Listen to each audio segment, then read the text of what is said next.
laikā mūsu koledžā esmu iegūsi jaunus draugus, jaunus kolēģus, protams, jaunas zināšanas un ļoti lielu iespēju izaugsmai. Un esmu ļoti pateicīga par to. Studiju laikā es pirmkārt esmu iegūsi zināšanas, daudz zināšanas par visādām tēmām. Protams, lekciju laikā ļoti zinošus pasniedzējus, kas ir savā vietā un prot pasniegt informāciju un pastāstīt tā, lai ir skaidrs un lai ir saprotams. Un vēl es esmu iepazinusi brīnišķīgas kursabiedrenes, ar kurām mēs sākām šo visu, tā mēs arī pabeidzām. Un tas būs tas, kas tiešām ļoti pietrūks. Es ieguvu izglītību, ko vēlējos ļoti ilgi. Man nebija izpratne, ko es vēlos darīt par dzīvi. Un tad koledža man iedeva tādu iespēju apgūt farmaceita asistenta kvalifikāciju. Studējot ieguva zināšanas un prasmes, kurām būtu jābūt veselības nozarē strādājoša mājas aptieciņā. Ieguvējs no mūsu prasmēm ir sabiedrība, un mēs esam tā daļa.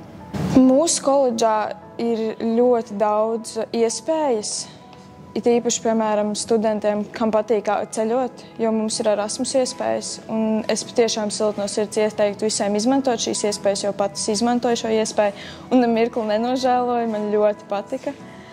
Un tā ir neaizmirstama pieredze. Pietrūks kopa būšanas piekdienas vakaros un sestdienas rītos. Es izjūtu, ka mēs kopā, kaut arī lekcijas notika attālināti, mēs bijuši vienoti un bijām atbalsts viens otram. Palīdzējām, motivējām, arī izlaidumā esam kopā un priecājamies par katru panākumiem.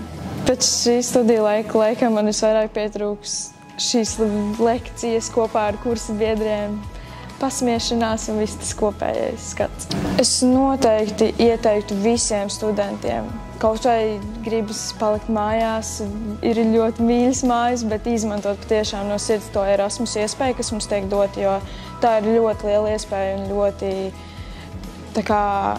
liela iespēja redzēt savu darba iespēju no citu skatu punktu un arī, protams, ir darba piedāvājumi pēc tā, kad dodas uz Erasmus pieredzes apmaiņas programmām.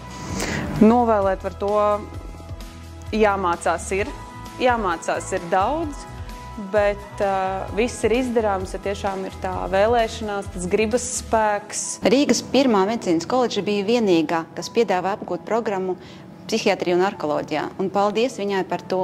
Šeit strādā atsaucīgs personāls, brīnišķīgi un zinoša pasniedzēji. Vēlētos pateikties šīs programmas sastādītājiem un īstenotājiem. Visām pasniedzējiem, kas, manuprāt, veltīja pat vairāk spēka un laika nekā bija prasīts. Īpaši paldies gribētu teikt pasniedzējiem no slimnīcas Dintermuiža un personīgi Ivetei Danovskai, kas turēja rūpi par katru studenti. Es novēlu neatkarībā no jūsu vecuma izglītības jau iegūtas, iet mācīties, ja jums tāda vēlme ir, un, protams, sekot saviem sapņiem, jo viņi noteikti piepildās.